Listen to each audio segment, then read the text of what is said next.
Hi friends, when the star காசிப்ஸ்ன்ற டிராமாவோட second எபிசோட நம்ம பார்க்க போகிறோம். பிளான் பண்ணபடி பூமியிலேருந்து வந்ததுக்கப்புறம் இந்த ஸ்பேஸ் கிராஃப்ட் இன்டர்நேஷ்னல் ஸ்பேஸ் ஸ்டேஷனோட கனெக்ட் ஆகணும். அதுக்கு சில சீரீஸ் ஆஃப் ப்ரொசீஜர்ஸ்லாம் பண்ணுறாங்க. பண்ணதுக்கப்புறம் சக்ஸஸ்ஃபுல்லாக இந்த ஸ்பேஸ் கிராஃப்ட் வந்து ஸ்பேஸ் ஸ்டேஷனோட கனெக்ட் ஆயிருது. அவங்க எது ஸ்டேஷனில் இருக்க சயின்டிஸ்ட் எல்லாத்தையும் அவங்க மீட் பண்ணுறாங்க. கேங்ராங் அவங்களுக்கு கொடுக்கறதுக்காக கிஃப்ட்லாம் எடுத்துகிட்டு வந்திருக்கான். அவங்க அந்த கதவை திறக்கலான்னு பார்க்கும்போது ஈவ் கிம் வந்து 2 ஈயை பார்க்குறாங்க கேபின்ல.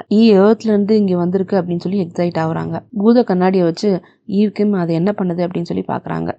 இங்கேயும் அங்கேயும் சுற்றிக்கிட்டு இருக்கு. அந்த 2 ஈயும் ஒரு டெஸ்ட் டியூப்ல அவள் பிடிச்சி வைக்கிறா. இனப்பெருக்கத்துக்காக நம்ம பயன்படுத்தலாம், இது எப்படி ஸ்பேஸ்ல வந்து இனப்பெருக்கம் பண்ணுதுன்றத டெஸ்ட் பண்ணலான்றதுக்காக அவள் எடுத்து வைக்கிறா பத்திரமா. காங்கு காமெடியா இந்த 2 ஈக்கும் நம்ம பேர் வைக்கலாமா அப்படின்னு சொல்லி கிம்மோட பேரை சொல்லி அவன் கூப்பிட்றான். அதுக்காக என்ன பேரை சொல்லலாம், நீ கூப்பிடக்கூடாது, என்ன நீ கமாண்டர் தான் கூப்பிடணும் அப்படின்னு சொல்லி அவள் சொல்றான். டெஸ்ட் டியூப்ல அந்த பூச்சிங்களை பிடிச்சி வச்சதுக்கப்புறம் அவள் கதவை திறக்கிறா. எல்லாம் நல்லா பேலன்ஸ் பண்ணி அப்படியே மிதந்து போகிறாங்க. ஆனால் காங்ராங்க்கு இது புதுசாக இருக்கிறதுனால அவனுக்கு மிதக்க முடியாமல் ஈவுக்கு பிடிச்சிக்கிட்டே அவன் போயிட்டுருக்கான். அங்கே அவங்க நிறைய சயின்டிஸ்ட்டை பார்க்குறாங்க. அதில் ஒரு சயின்டிஸ்ட் தான் சாயோட எக்ஸ் பாய் ஃப்ரெண்டு. காங் அவன் கொண்டு வந்து கிஃப்ட்டை ஓப்பன் பண்ணுறான். அது வந்து அது நிறைய ஐஸ்கிரீமாக இருக்குது. இந்த ஐஸ்கிரீமுக்கு அடியில் தான் ஒரு டப்பாவில் நம்ம சேர்மனோட பையனோட ஸ்பெர்ம் வந்து ஒழிச்சு வச்சுருப்பாங்க. நம்ம சாய் எல்லாத்துக்கும் யாருக்கும் தெரியாமல் அதை எடுத்துகிட்டு வந்திருப்பான். இதுதான் அவனோட முக்கியமான இந்த ஐடியாவை சேர்மனுக்கு அவங்களோட மருமக தான் சொல்லியிருப்பா. இது மாதிரி ஸ்பெர்ம்லாம் வந்து ஏர்த்தில் இருக்கிறதோட ஸ்பேஸில் போனால் அது வந்து இனப்பெருக்கம் பண்ணும் அப்படின்னு சொல்லிட்டு. அதுதான் காங்கை அமுச்சு விடுங்க, ஏன்னா அவன் ஏற்கனவே கைனகாலஜிஸ்டாக இருக்கான். அவன் சீக்ரெட்டாக அதை கேரி பண்ணிட்டு போய் அந்த எக்கை வந்து அவன் ஃபர்டிலைஸ் பண்ணுவான், எக்ஸ்பெரிமெண்ட் பண்ணி அதை உருவாக்குவான் அப்படின்னு சொல்லி அவள் தான் ஐடியா கொடுக்குறான். இதை சேர்மன் வந்து காங்கிட்ட சொல்கிறாரு. ஆரம்பத்தில் இவன் ஒத்துக்கவே மாட்டேன்ட்டான். இதெல்லாம் வந்து சட்டத்துக்கு புறம்பான விஷயம், அதெல்லாம் நம்ம செய்யக்கூடாது அப்படின்னு அவன் சொல்கிறான். அதுக்கு சேர்மன் சொல்கிறார், நீ எடுத்துகிட்டுலாம் போக வேண்டாம், ஏற்கனவே கார்குள்ளே வந்து நாங்கள் எக்கு அமுச்சுட்றோம், நீ அதை பத்திரமா ரிட்டர்ன் கொண்டு வரணும், அது மட்டும் தான் உன்னோட வேலை அப்படின்னு அவன் சொல்கிறான். சரி, இந்த வேலையை செஞ்சு முடிச்சிட்டு அப்படின்னா கண்டிப்பாக நான் உனக்கு என்னோட பொண்ணை உனக்கு கல்யாணம் பண்ணி வைக்கிறேன் அப்படின்னு அவன் சொல்கிறான். மாட்டேன்னு சொல்கிறதுனால அவன் காலில் மண்டிட்டு என்னோட பையனோட வாரிசை நான் பார்க்கணும் அப்படின்னு சொல்லி அவன் கெஞ்சி கேட்குறான். அப்பயும் அவன் ஒத்துக்கலை. அதுக்கப்புறம் காங்கு சேர்மனோட மருமகளை பார்க்குறான்.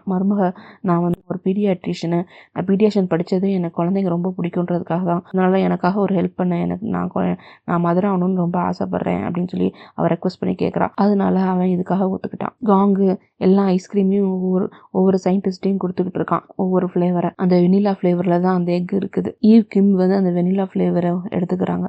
இந்த ஃப்ளேவர் எனக்கு வேணும் அப்படின்னு சொல்லிட்டு அவளை விரட்டிக்கிட்டே இவன் போகிறான். இவன் இந்த வெனிலா ஃப்ளேவருக்கு இப்படி விரட்டிட்டு வரான். இப்போ இதில் வேறு ஏதோ இருக்க போல இருக்குன்னு அவள் வந்து சந்தேகப்படுறான். நான் எல்லாத்தையும் டிக்ளேர் பண்ணி தான் நான் எடுத்துகிட்டு வந்தேன், யாருக்கும் சொல்லாமலாம் நான் எடுத்துகிட்டு வரல அப்படின்னு சொல்லி அவன் சொல்கிறான். அவள் சொல்கிறா, 5 ஐஸ்கிரீம் ஃப்ளேவரை தான் டிக்ளேர் பண்ணியிருந்தாங்க, ஆனால் ஒரு வெனிலா ஐஸ்கிரீம் வந்து பற்றி நீ சொல்லவே இல்லை, ஆனால் அதில் ஒன்று எக்ஸ்ட்ரா இருக்குது, நான் அதில் என்னென்னு இருக்குன்னு நான் செக் பண்ணணும் அப்படின்னு சொல்லி அதை எடுக்கிறான். பயந்து போன கேங்கு, நான் இதை வந்து எனக்காக நான் எடுத்துகிட்டு வந்தேன் அப்படின்னு சொல்லி, சின்ன கப்பு தானே அப்படின்னு சொல்லி அவன் சொல்கிறான். ஈவ் கிம் வந்து இதில் ஏதாச்சும் அபாயமான பொருள் ஏதாச்சும் இருக்குமோ அப்படின்னு சொல்லி சந்தேகப்படி அதை அவனில் வச்சு மெல்ட் பண்ணி அதில் என்ன இருக்குது அப்படின்னு சொல்லி செக் பண்ணலான்னு பார்க்குறான். அதை ஓடி போய் எடுக்கலாம் அப்படின்னு சொல்லிட்டு காங் பார்க்குறான். அப்போ அவள் கையில் துப்பாக்கி வச்சுக்கிட்டு அதை எடுக்காத அப்படின்னு அவள் சொல்கிறான். உறைஞ்சி போன காங்கு ஐஸ்கிரீம் எடுத்து டெஸ்ட் பண்ணுற டிவைஸில் வைக்கிறத அவன் பார்க்குறான். ஐஸ்கிரீம் சாப்பிட்றதுக்கு ரொம்ப சேஃபானது அப்படின்னு சொல்லி ரிசல்ட் வருது. இல்லை ஈக்விம் ஹீரோட்ட ஐஸ்கிரீமை சாப்பிட கொடுக்குறா. அவள் சந்தேகப்படக்கூடாதுன்றதுக்காக வேகமாக அதை வாங்கி அவன் கபக்குன்னு வாயில் போட்டு சாப்பிட்டு முடிச்சிடுறான். ஈக்விம் அந்த ஐஸ்கிரீம் கப்பை பிடுங்கி அதை பிடிச்சி நசுக்கி, இப்படி தான் வந்து நம்ம கசக்கி நல்லா அமுக்கி சீல் பண்ணி அதை குப்பையில் தூக்கி போடணும் அப்படின்னு சொல்லி சொல்லித்தரான். ஈவ்க்கும் போனதுக்கப்புறம் காங் ஓடி போய் அந்த கப்பை ஓப்பன் பண்ணி பார்க்குறான். ஓப்பன் பண்ணி பார்த்தா அங்கே வந்து முட்டை இல்லவே இல்லை. ஏன்னா அந்த முட்டை உள்ள ஐஸ்கிரீம் வந்து வெனிலா ஐஸ்கிரீம் கிடையாது, வேறு ஐஸ்கிரீம் கப்பில் வச்சுருக்காங்க. அந்த கப்பு வந்து சாயோட எக்ஸ் பாய் ஃப்ரெண்ட் கையில் இருக்குது. காங்கை ஜஸ்ட் டெலிவரி மேனாக மட்டும்தான் யூஸ் பண்ணியிருக்காங்க இந்த சேர்மேனு. எல்லாமே அவன் எக்ஸ் பாய் ஃப்ரெண்ட் தான் பண்ண போகிறான். சேர்மனை ஐடியாலாம் பண்ணது. இதை தெரிஞ்சுக்கிட்ட சாயி அவங்க அப்பா மேலே பயங்கரமாக கோவப்படுறா. பாய் ஃப்ரெண்டை வெறும் கொரியராக மட்டும்தான் நீங்கள் யூஸ் பண்ணியிருக்கீங்க, அவனை நீங்கள் எந்த எக்ஸ்பெரிமெண்ட்லேயும் அவனை யூஸ் பண்ணல அப்படின்னு சொல்லி அவங்க அப்பாட்ட சண்டை போடுறா. சொல்கிறாரு, அவனை நான் நம்பவே இல்லை, அவனுக்கு அந்த திறமையெல்லாம் கிடையாது, அங்கே போய் அவனால் இந்த எம்ப்ரியோலாம் அவனால் பண்ண முடியாது அப்படின்னு சொல்லி அவங்க பொண்ணுகிட்ட அவன் சொல்கிறான். நான் உன்னை கல்யாணம் பண்ணி கொடுக்குற ஐடியாலே இல்லை அப்படின்னு சொல்கிறான். காங்க முட்டை எங்கே போச்சு அப்படின்னு சொல்லி ஸ்பேஸ் ஸ்டேஷனில் தேடிட்டு இருக்கான். அவன் தேடிட்டு இருக்கும்போது சாய் அவளுக்கு கால் பண்ணி அந்த விஷயத்த எல்லாத்தையும் அவள் சொல்கிறான். காங் பயங்கர கோவப்படுறான்.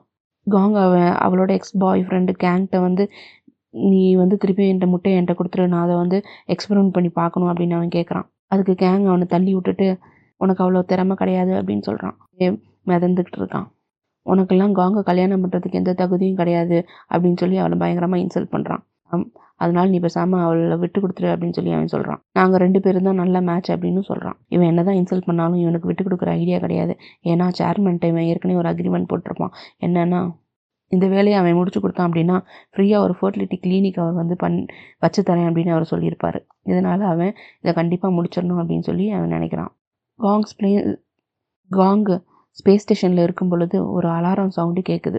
நம்பர் 1 நம்பர் உள்ள ஒரு பெண் எலி மித்த 2 எலியையும் வந்து கடிச்சிக்கிட்டு இருக்காமா. அதனால் கிரவுண்ட்லேருந்து ஈவிட்ட இந்த மவுஸை கொல்ல சொல்லி ஆர்டர் கொடுக்குறாங்க. அவள் அப்படிலாம் ஈஸியாக எந்த மிருகத்தையும் நம்ம கொல்லக்கூடாது அப்படின்னு சொல்லி அவள் சொல்லிகிட்டு இருக்கும் பொழுதே அந்த மவுஸுக்கு ஹார்ட் அட்டாக் வந்து துடிச்சிட்ருக்கு. சயின்டிஸ்ட்டுக்கு என்ன பண்ணுறதுனே அவங்களுக்கு தெரியாமல் முழிச்சிட்ருக்காங்க. அப்போ காங் அங்கே வரான். வந்து நான் வந்து இது மாதிரி செஸ்ட் சர்ஜரி நான் பண்ணுறேன், நான் இது மாதிரி நிறைய சர்ஜரி பண்ணியிருக்கேன், அதே சர்ஜரி நான் இந்த மவுஸுக்கும் பண்ணுறேன் அப்படின்னு சொல்லி அவன் சொல்கிறான். ஓகே சொல்கிறாங்க. அவன் ஆப்ரேஷன் பண்ண ஆரம்பிக்கிறான். கேங் இதை பார்த்துட்டு ஆமாம் எலிக்கெல்லாம் போய் சிபிஆர் பண்ணுவீங்களா அப்படின்னு சொல்லிட்டு கிண்டல் பண்ணிக்கிட்டு இருக்கான். எலியோட ஹார்ட் பீட் கொஞ்சம் கொஞ்சமாக இறங்கிட்டு இருக்குது. எலியோட நிலமை தான் இப்போ நம்ம இருக்கிற நிலமை அப்படின்னு சொல்லிட்டு காங் நினச்சிக்கிட்டு இதை எப்படியாச்சும் காப்பாற்றிடணும் அப்படின்னு அவன் ட்ரை பண்ணிக்கிட்டு இருக்கான். ஹார்ட்டில் கம்ப்ரெஷன்லாம் கொடுத்து நிறையா வேலையெல்லாம் பண்ணி ஈவோட ஹெல்ப்போட 2 பேரும் முயற்சி பண்ணி மவுஸுக்கு திருப்பி ஹார்ட் பீட் வர வச்சிடுறாங்க. இந்த சின்ன உயிரை காப்பாற்றின சந்தோஷத்தில் ஈவுக்கு பயங்கரமாக சந்தோஷப்பட்டு கேங் நல்லா கட்டி பிடிக்கிறா. பயங்கரமான வேலை செஞ்சுருக்குன்னு சொல்லிட்டு அவனை பாராட்டுறா. இனி என்னை கமாண்டர்னு கூப்பிட வேணாம், என்னோட ஃபஸ்ட் பேர்லேயே நீ கூப்பிடு அப்படின்னு சொல்லி பெர்மிஷன் கொடுக்குறா. ஈவுக்குமே இவன் பயங்கர பாசத்தோடு பார்த்துக்கிட்டு இருக்கான். இதோட அந்த 2nd எபிசோட் முடியுது.